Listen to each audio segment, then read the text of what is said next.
A gente começar aqui o painel com o André Jakurski, eu queria fazer uma rápida introdução sobre ele.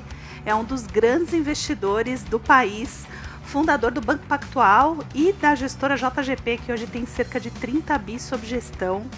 Também considerado o maior trader do Brasil. E assim, as entrevistas com ele são sempre incríveis, né? Super objetivas, cheia de conteúdo, né, Salomão? A gente tem que ouvir umas 2 ou 3 vezes, né, para absorver tudo. E o André traz também um ar de nostalgia, né, Gil? Porque exatos 2 anos atrás, a gente estava presente lá na Expo XP, batendo um papo com ele. Foi muito legal. Inclusive, naquela época, ele falou de investimento em uma empresa que a gente vai ouvir hoje, se ele ainda tem esse investimento, né? Pois é, isso aí, Salomão. Então, boa noite, André. Tudo bem? Convite, muito legal estar com vocês mais uma vez, né? Pois é, ótimo. Vamos lá. Bom, André, para começar, eu queria iniciar com uma pergunta bem geral sobre cenário. Eu queria saber como é que você vê o cenário hoje e o que te deixa mais otimista e também o que te deixa mais pessimista no cenário atual. Basicamente, eu acho que o cenário atual é um cenário nunca antes visto, né? Pela primeira vez na minha vida, eu estou vendo os governos extremamente ativos, né? Superativos, fazendo uma política fiscal extremamente expansionista, eu estou falando em termos globais, né? E uma política monetária extremamente expansiva também. Então, eu acho que eu nunca vi isso na minha vida e eu não sei por quanto tempo isso vai persistir.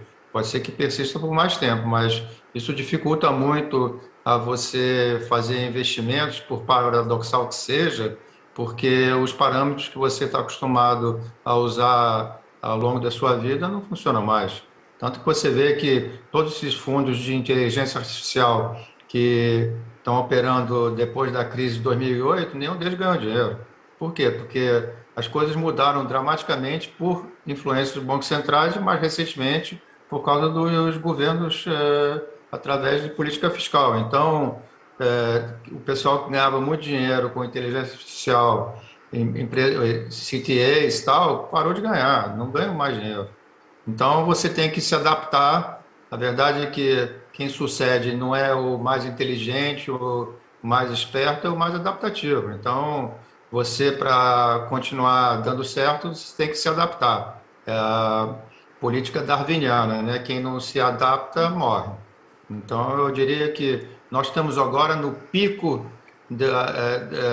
de expansão fiscal, estamos no pico de expansão monetária, estamos no pico de crescimento globalmente. Então, não é possível que esse tipo de gasto fiscal que foi feito nos últimos 18 meses permaneça. Então, 16 meses, não 18.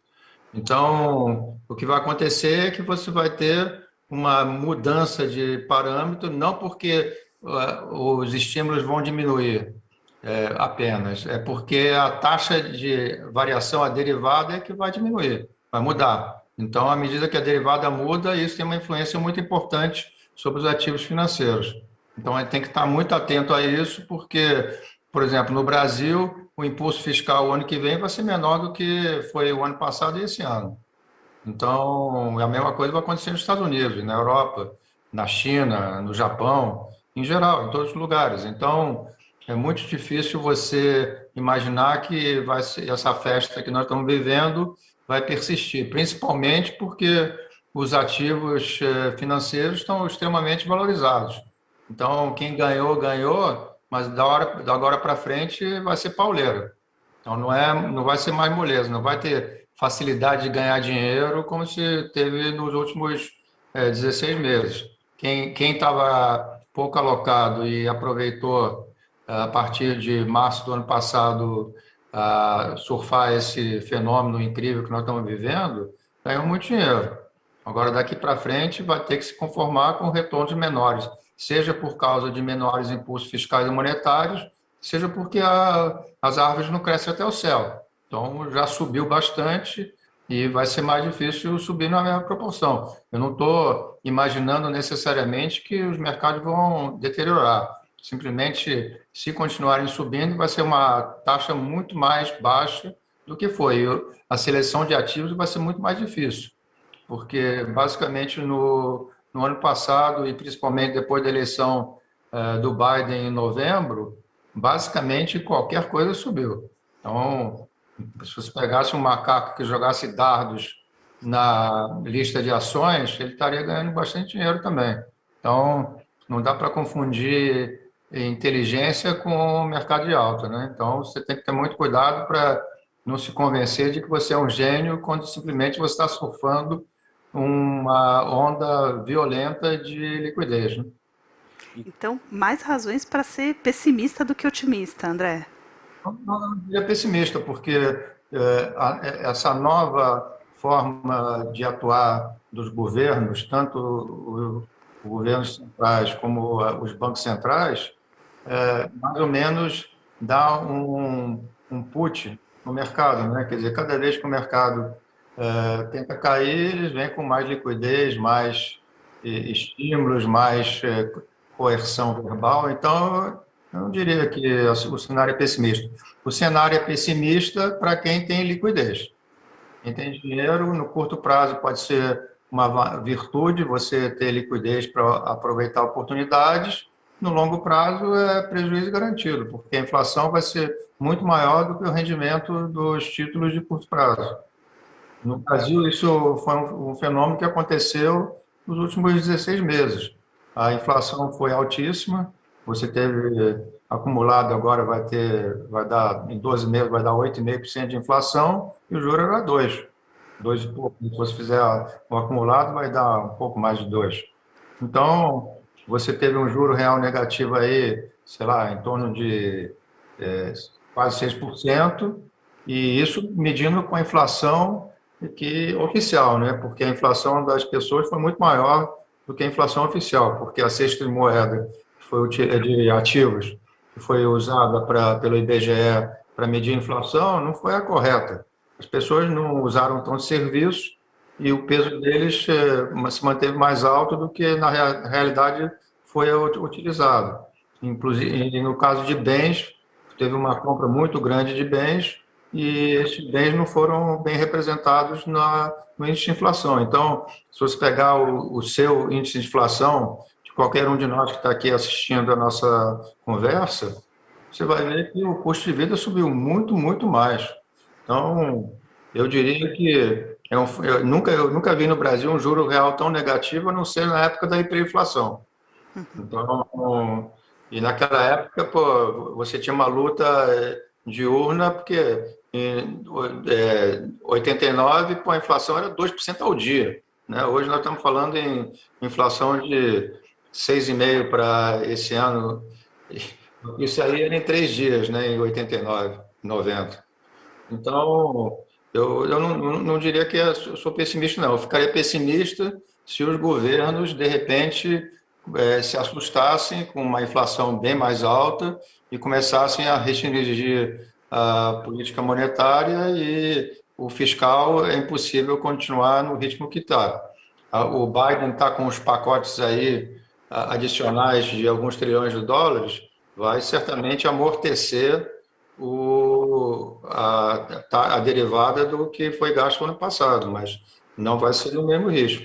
E nos anos seguintes, certamente não vai ser. Porque à medida que o desemprego vai caindo, as políticas fiscais têm que ser menos procíclicas. Então, eu diria que tem que ser cuidadoso, porque não adianta imaginar que uma ação que subiu 10 vezes vai subir 10 vezes de novo. É só isso que eu estou falando. Provavelmente, se ela subir 20%, vai ser muito bom. Entendeu? Então, é essa a diferença que eu estou me referindo. O André, 10 entre 10 gestores estão de olho na inflação dos Estados Unidos. Acho que é o grande temor aí dos investidores. Queria saber qual a opinião sua, né, sobre o temor de inflação. Acho que você já deixou claro, né, que o medo é os governos se assustarem, né, com a própria aceleração da inflação. Não sei se o medo é o governo brasileiro ou o governo americano, mas a inflação americana acaba estando no radar de todo investidor. O quanto isso te preocupa, o quanto vocês e de que forma vocês estão posicionados em relação a esse evento? Basicamente, já há algum tempo, os juros reais nos Estados Unidos são negativos. Atualmente são ainda mais negativos, né? Porque a inflação subiu e o juro está lá estacionado no zero, o juro de curto prazo, né? Então, Basicamente, isso serviu de estímulo a toda a série de ativos. Tudo subiu, né? Bitcoin, Ether, qualquer coisa que você imagina, NFT, tudo subiu, né? Ações, vinhos, quadros, carros, selos, tudo subiu. Então, não há mérito nenhum entre quem ganhou dinheiro nos últimos tempos, porque tudo subiu. Quem detinha ativos valorizaram, quem não detinha não ficou para trás. Então, em termos da inflação, eu diria que é o seguinte, olhando o que aconteceu nos últimos anos, nas últimas décadas, a tendência é deflacionária no mundo. Por quê? Cada vez mais você tem um problema demográfico e cada vez mais você tem o problema das dívidas que são muito grandes. Dívida grande é deflacionária, porque você não consegue aumentar o juro substancialmente, porque você cria uma de crédito rapidamente. Então, eu diria que com essas forças deflacionárias, você vai ter que fazer muita força para fazer a inflação subir e permanecer em alta. Agora, você vai ter um pouco de inflação mesmo, mais do que o esperado, porque o governo americano, aliás, o Banco Central americano, o Fed, mudou a sua política de metas de inflação. Antigamente a meta era perto de 2%, agora é na média 2%. O que significa isso? Que em épocas que ele tem inflação abaixo de 2%, ele não se incomoda que a inflação, em outras épocas, que é acima de 2%. Então, é o Flexible Average Inflation Target, o FIGHT, que agora é essa sigla. Então, você tem, certamente, com essa política, uma tendência a ter juros reais mais negativos do que anteriormente e também uma tolerância maior com inflação. Então, você tem várias formas que se mede a inflação nos Estados Unidos. Tem o CPI, que é o IPCA deles, e você tem o Core PCI, que exclui energia e alimentos, e depois você tem o PCI e tem o Core PCI. E cada um desses índices é cada vez menor. E o Banco Central mira o Core PCI. O Core PCI provavelmente ainda vai ficar alto por algum tempo, porque os imóveis subiram muito nos Estados Unidos e a forma como é medida a inflação no mercado imobiliário não é pelo preço dos imóveis, mas sim pelo aluguel implícito nesses imóveis. E tem sempre uma defasagem grande entre o aluguel implícito e a variação de preços das casas. As casas subiram aí, na média, uns 14%, 15% nos últimos 12 meses. Isso ainda não passou para o Owner's Equivalent Rent, que é o índice que eu estou falando. E ele representa, dependendo do índice, de 33% até 10%, 12% desses índices. Então, isso ainda vai subir.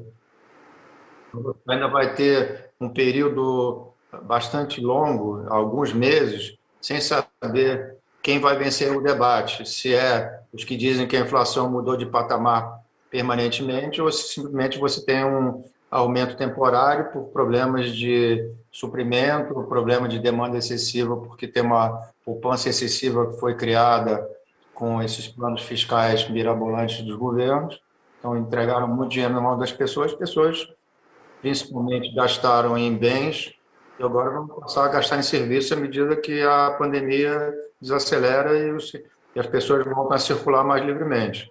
Então, eu acho que quando se fala de aumento de inflação, nós estamos falando vai ser 2,10, 2,20 ou vai ser 2,50, 2,60? Esse tipo de dúvida que se tem. Agora, em que isso mexe? Mexe porque o Banco Central americano, por exemplo, ele está comprando 120 bilhões de títulos por mês, de dólares, né? 80 bilhões de títulos públicos e 40 bilhões de hipotecas. Não faz sentido ele estar comprando hipoteca agora com o mercado imobiliário explodindo, uma inflação imobiliária só vista talvez em 2006, 2007, e continua dando um estímulo desnecessário. Então, provavelmente, se eu pudesse fazer uma recomendação, era que eles diminuíssem rapidamente a compra dessas hipotecas, que estão diminuindo bastante o juro implícito, né, nesses títulos, né? Então, eu acho que essa é a recomendação. Mas eu, sinceramente, eu posso estar errado, mas eu acho que eu não estou vendo um processo inflacionário importante lá para frente, não. Perfeito, André. Eu queria falar de uma outra frase muito boa sua, que é: nos mercados nem sempre a lógica prevalece ou os cientistas seriam os grandes vencedores. Então eu queria saber o que está acontecendo hoje nos mercados que não faz sentido. Nos mercados, tudo faz sentido. O que não faz sentido é o que os governos estão fazendo, né? Então, eu acho que é o oposto. Não é, o mercado é bastante lógico, né? Agora, quando eu digo que às vezes não faz sentido, é que o mercado às vezes é crédulo e acredita em conversa mole, né? Então, por exemplo, você ter o juro tão baixo nos Estados Unidos de 10 anos, está 1,43, a taxa de juros, que dá um juro real negativo atualmente de quase 0,90 a 0,86, uma coisa desse tipo. Então, realmente, as pessoas estão se conformando em ter um prejuízo garantido por 10 anos. Então, isso não faz sentido. Por isso que muita gente correu para ativos reais. Isso faz sentido. Mas se você tivesse me contado onde tá a inflação, onde está o gasto fiscal, onde está a atuação dos bancos centrais, eu diria que isso para mim não faz sentido. Só isso que realmente me chama a atenção. Agora, não adianta ficar lutando contra os fatos, porque o que vale é o que está escrito na tabuleta. Não adianta ficar discutindo filosofia, porque se você estiver errado em relação ao que o mercado está fazendo, você vai perder dinheiro. Então, você tem que ter muito cuidado.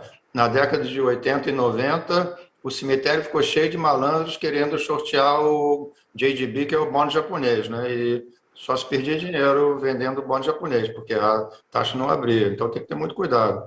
Pode ser que não abra mesmo, mas parece que é uma distorção. Gil, quer puxar uma pergunta da plateia? Quero, vamos lá. Eu fiquei sabendo que a gente já tem algumas perguntas aqui da plateia virtual, então eu queria chamar o Alexandre Assaf para fazer uma pergunta aqui para o André Jakurski. Boa noite. Boa noite, Alexandre. Tudo bem? Antes de mais nada, parabéns aí pelo evento e dizer que é uma honra aí fazer uma pergunta para o Jakurski, que é um monstro sagrado, como diz o Faustão aí no mercado. Todo mundo aqui é muito fã dele. Indo direto para a pergunta, Jakurski, eu queria te perguntar o seguinte: como é que você enxerga o ciclo atual do mercado acionário no Brasil e nos Estados Unidos? Você entende que pelo ciclo atual não valeria a pena, olhando para o longo prazo, investir mais em ações no Brasil, considerando o valuation, considerando outros temas como a alta das commodities, o próprio cenário de alguma reforma aqui no Brasil? E você não acha que, em termos de valuation, a gente poderia pensar no longo prazo que investir em ações do Brasil poderia ter um retorno maior que empresas americanas do que ações não americanas? Qual a sua visão sobre isso, por favor? Eu acho que é uma resposta extremamente difícil de te dar uma coisa precisa, porque o mercado é o mercado. Então, ele tem as suas nuances e, às vezes, uma coisa que você não dá importância é o que é determinante para o mercado subir ou cair. Você, como gestor, como eu já sou há tantos anos, eu me surpreendo frequentemente. Eu acho que alguma coisa é irrelevante e depois ela se torna relevante, porque o mercado presta atenção em uma ou duas ou três coisas, no máximo ao mesmo tempo. Não olha tudo, entendeu? Então, às vezes, você, com excesso de informação, às vezes está numa situação pior do que se você tivesse menos informação. Isso é a realidade, né? Porque o mercado acionário é uma das poucas atividades que você exerce que você se sente um idiota frequentemente, porque você não é como um engenheiro que, se ele constrói uma ponte, um edifício, usando todos os cálculos corretos, o negócio vai ficar de pé. Aqui não, você pode fazer todo o raciocínio correto e o negócio dá tudo errado. Então, as pessoas muitas vezes têm essa angústia porque investir realmente é uma coisa que é intensa e muitas vezes frustrante. Então, voltando à tua pergunta, eu diria o seguinte: no Brasil, você tem que sempre se lembrar do seguinte: o Brasil tem baixo potencial de crescimento, baixa poupança, baixa taxa de investimento carga fiscal muito grande nas empresas, agora vai até aumentar, você sempre teve um juro real muito alto. Então, a Bolsa sempre competia com juro real e normalmente perdia. Se você pegar o índice Bovespa de 90 até recentemente, o overnight ganha, por incrível que pareça. Não, talvez não nesse último período, mas até pouco tempo atrás. Eu não fiz essa conta recentemente. Então, era porque o juro real era extremamente alto, então não havia como as empresas competirem com esse juro alto, porque o Brasil não cresce, né? O Brasil, a taxa de crescimento do Brasil é muito baixa. Então, isso é uma coisa que você tem que ter na sua mente. Então, em que você pode investir no Brasil que você tem alguma vantagem? É onde o Brasil tem vantagem comparativa. Mineração, agronegócio, é isso que o Brasil tem competição. Na indústria, o Brasil não é competitivo. E nunca, provavelmente, será. A não ser que mude drasticamente a política, a abertura da economia, que nunca aconteceu. O Brasil é uma das economias mais fechadas do mundo, uma das 3 ou 4 economias mais fechadas do mundo. Então, você tem que ter muito cuidado e olhar para o juro real, porque esse período recente, o juro real foi extremamente negativo, foi um elixir para a Bolsa. Se o juro real voltar a ficar positivo, ou até mais positivo ainda, e que eu espero que isso não aconteça, teve uma coisa muito boa que aconteceu no Brasil para o governo, no período dos últimos 12 meses. O que foi? Você teve, quando começou a crise, eu cheguei a imaginar que a dívida PIB bruta ia chegar perto de 100%, chegar a ser 95%, 96%, por aí. O que aconteceu? O ano fechou com a dívida PIB bruta em 89%. O que aconteceu? Aconteceu simplesmente o seguinte, que o deflator do PIB foi muito mais alto do que a inflação realizada. Então, basicamente, o governo teve uma transferência de poupança do setor privado para o setor público, e com isso ele diminuiu a dívida. Foi uma transferência de poupança privada para poupança pública. Por isso que a dívida PIB diminuiu. Então, do ponto de vista de olhar para frente da solvência do Brasil, isso foi muito bom. Para as pessoas que tinham poupança, foi muito ruim. Então, no final desse ano, nós estamos estimando que vai ficar em torno de entre 80% e 82% a dívida bruta brasileira, que isso aí é extremamente bom para o governo, né? E olhando para frente, isso te dá uma tranquilidade de que o Brasil não vai quebrar tão cedo, que é uma coisa que a gente imaginava que pudesse acontecer no prazo de 2, 3 anos se continuasse no ritmo que estava crescendo. Então, a inflação beneficiou o governo. A inflação normalmente beneficia o governo. Quando você teve, na década de 80, altas taxas de inflação, era sempre em detrimento do setor privado, em benefício do setor público. Tá certo? Então, isso é uma vantagem olhando para frente. Então, onde o Brasil é competitivo? Agronegócio é competitivo em mineração e algumas coisas que cercam essas atividades. Então, mas que outro tipo de empresa você pode estar olhando? São empresas que são consolidadoras.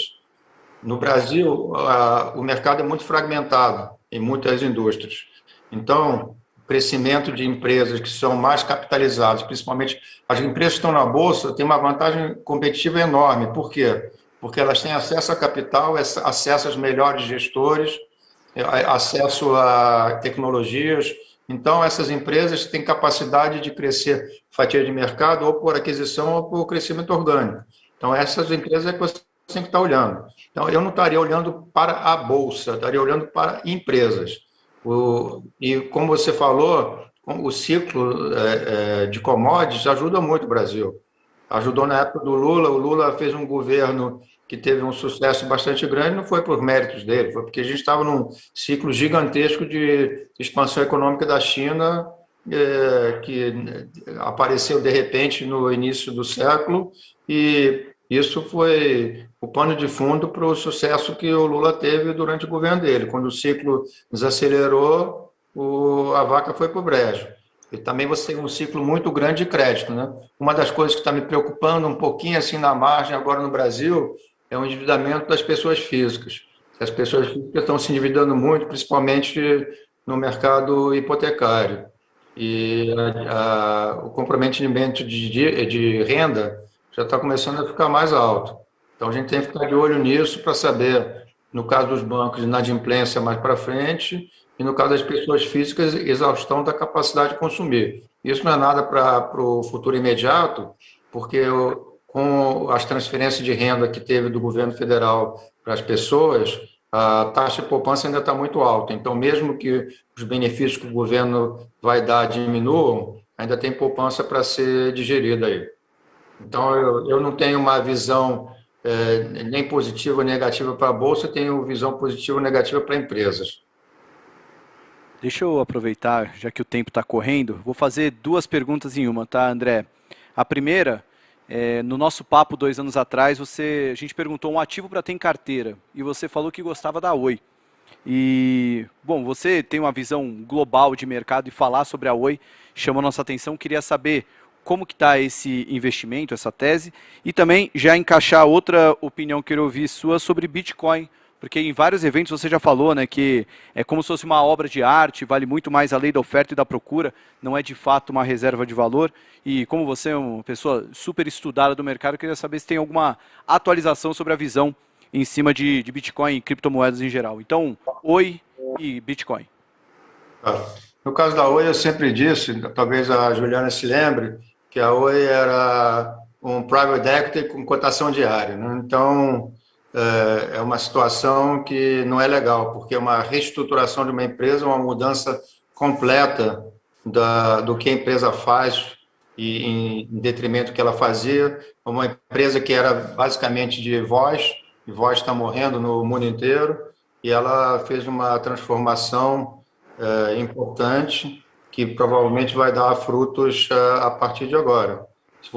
Na verdade, o que vai ter? A Oi vai passar a ter uma client company, uma fração de 42% da infra company, que é uma empresa que vai vender infraestrutura de banda larga para todo o Brasil. E com isso, eu acho que a ação continua barata. Infelizmente, a ação não subiu durante todo esse período. Ela subiu, agora recentemente caiu. Mas eu vejo uma transformação importante. Ela vai vender a móvel, já vendeu, né? Falta o CAD aprovar, que deve ser até o final do ano, início do ano que vem. A infra com o leilão é agora no dia 7 de julho, que provavelmente o BTG vai sacramentar a compra. Então, quando você olha, eu estou olhando agora, tem esses ISPs que estão sendo lançados no mercado, estão tentando lançar aí Brisa, Net, Unifique, Desktop. Quando você vê o valuation dessas empresas e compara com a fatia da infra que a Oi tem, é brincadeira, né? Então, eu diria que eu estou carregando e eu já carreguei papéis por 15 anos, esse aqui eu estou carregando há 3 anos, então ainda faltam 12. Então, a verdade é que eu vejo que nos próximos 12, 18 meses vai ter uma transformação interessante e vai permitir que a ação suba. Então, essa é a minha opinião sobre a Oi. E no caso do Bitcoin, eu reafirmo que é um ativo especulativo que se beneficiou de tecnologia, facilidade de transação, é um faroeste. Toda hora você vê que alguém fugiu com 4 bilhões de dólares de Bitcoin na Índia, na África, ou não sei o que outro lugar. Eu acho que é um ativo especulativo, que nem ouro, que nem prata, nada diferente. Simplesmente ele é transacionado fora das leis de mercado, tem muita inside information, muita manipulação, é um ativo que oscila mais nos fins de semana do que nos dias da semana. Tem que tomar cuidado. Se você opera opções, você está acostumado a esse tipo de oscilação. Então, e eu diria que tem uma vantagem o Bitcoin. Como ele não é um ativo que tem um valor intrínseco, ele obedece muito à análise técnica. Então, para vocês que querem operar Bitcoin, eu recomendo estudar análise técnica, que ela se aplica muito bem, ondas de Elliott, a análise técnica tradicional, se aplica muito a Bitcoin, mas é simplesmente um ativo que não serve para transação. Eu não vou receber, como empresa, um ativo que está a 40 mil, na segunda-feira ele já está a 32, perdi aí 20%. Então não faz sentido para transacionar, ele serve para especular. Eu acho que é um bom veículo de especulação. As pessoas, quanto mais gente aderir a ele, mais liquidez e mais negócio vai ter. Mas só queria alertar uma coisa: isso é um ativo que, junto com todas as outras criptomoedas, ele está competindo com as moedas emitidas pelos governos. E o governo não gosta de concorrência. Então, acho que cada vez mais você vai ter regulação desses ativos. Tem uma empresa chamada Binance que já não pode operar na Inglaterra e em outras jurisdições. Na Índia é proibido, na China é proibido. Eu acho que mais países vão proibir ou restringir a negociação desses ativos. Então, você pode um dia acordar de manhã e proibiram de operar numa jurisdição que você está. Mas não necessariamente isso desencorajaria as pessoas a continuarem operando. Mas eu acho que tem que estar atento que a regulação virá, porque cada vez que você vê pedidos de resgate em moedas de pessoas, de grupos que estão pedindo resgate por bloquearem os sistemas das empresas, mais gente vai ficar preocupada com esse tipo de liberdade fora da jurisdição das comissões de valores imobiliários e afins. Então, para mim, não é nenhum mistério ter um ativo que é negociado. Por exemplo, você tem pessoas que negociam vinhos, carros, selos, moedas, notas de dinheiro. Então, isso é mais um ativo. Então, quando você tem uma liquidez abundante, estimula bastante. Perfeito, André. A gente estourou nosso tempo, mas eu vou fazer uma última pergunta, porque, enfim, como eu já imaginava, a entrevista está muito boa. A gente fala muito sobre oportunidade de ganhar dinheiro, né? Onde estão as oportunidades de ganho, as oportunidades de alta. Mas você monitora muito as oportunidades de perder dinheiro, né? Então, eu queria que você falasse um pouco onde estão as oportunidades de perder dinheiro que as pessoas têm que evitar. A oportunidade de perder dinheiro é o que mais tem, né? Então, a verdade é a seguinte: toda operação tem uma relação entre risco e retorno. Eu acho que você sempre tem que buscar situações que não necessariamente aparecem frequentemente, onde o risco é muito mais baixo do que o potencial retorno. Então, isso acontece especialmente em situações de transformação tecnológica. Por exemplo, um fenômeno que pouca gente se apercebeu no passado e agora está bem mais difundido é o fenômeno das fintechs, né? A gente não sabe como é que isso vai acabar, porque o valuation delas está extremamente alto e nem todos vão sobreviver, mas isso foi uma grande oportunidade. Quem vislumbrou isso no começo deu uma pancada muito forte. Eu acho que esse fenômeno não acabou. Eu acho que muitas delas já estão supervalorizadas, mas virão novas formas de financeiras através de tecnologia que vão permitir ganhos substanciais. Então, eu não estaria bastante atento a isso. Agora, quando você olha para o mercado acionário tradicional, eu acho que uma coisa que eu recomendaria é garimpar um pouco desses IPOs que estão aparecendo aqui no Brasil. Porque o que acontece? Você está tendo uma avalanche de IPOs e secundárias, que é ruim para a Bolsa como um todo, mas tem algumas ações que, dentro desse bojo de muita coisa que está vindo, que até empresas que não deveriam estar vindo, que não têm condições de ir para a Bolsa, mas estão aproveitando a euforia, tem coisas muito boas aparecendo. Agora, só lembrando que uma das razões principais por que a nossa Bolsa foi bem esse ano foi, como foi dito aqui, o ciclo das commodities e a grande entrada de recursos estrangeiros na Bolsa. Se você olhar no período recente, o dinheiro das pessoas físicas saiu da Bolsa. O que entrou na Bolsa, pegar o mês de junho, por exemplo, foi uma quantidade bastante grande de dinheiro estrangeiro. E pessoas físicas tiraram dinheiro da Bolsa. Por que é? Você está começando a ter uma competição maior da renda fixa, né? Então, você pode comprar um CDB aí por 8% ou 8,5% e dormir. Enquanto que na Bolsa, os ativos subiram muito. Se você comprar a ação errada ou a ação certa na hora errada, você pode perder dinheiro. Tem muitas ações boas aí que não vão a lugar nenhum há muito tempo. Você vê, por exemplo, empresas que quase todos os fundos carregam, Natura, Localiza, Lojas Renner, pô, tudo isso está há um ano de lado. Sobe um pouquinho, desce um pouquinho, mas não vai a lugar nenhum. Então, são empresas boas, mas estão com um valuation grande e um PL prospectivo alto. Então, precisa acontecer coisas novas para elas poderem mudar de novo de patamar. Enquanto isso, você tem que ter muita atenção ao que está acontecendo. Por exemplo, você olha para uma Vale, se o minério continuar por mais tempo, nos níveis que está, ou até um pouco mais baixo, é uma fábrica de fazer dinheiro. Então, ela vai estar recomprando ação, está pagando dividendos extraordinários, isso vai continuar.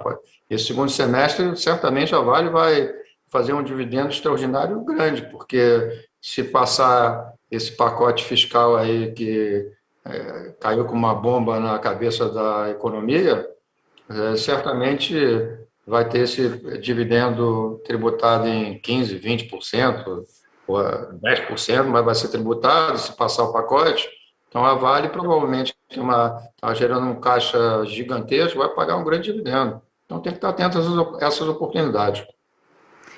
Perfeito, André. Muito boa a entrevista, né, Salomão? Sensacional. Já tenho programa para amanhã de manhã reouvir essa entrevista. Isso aí. Boa. Obrigada, André.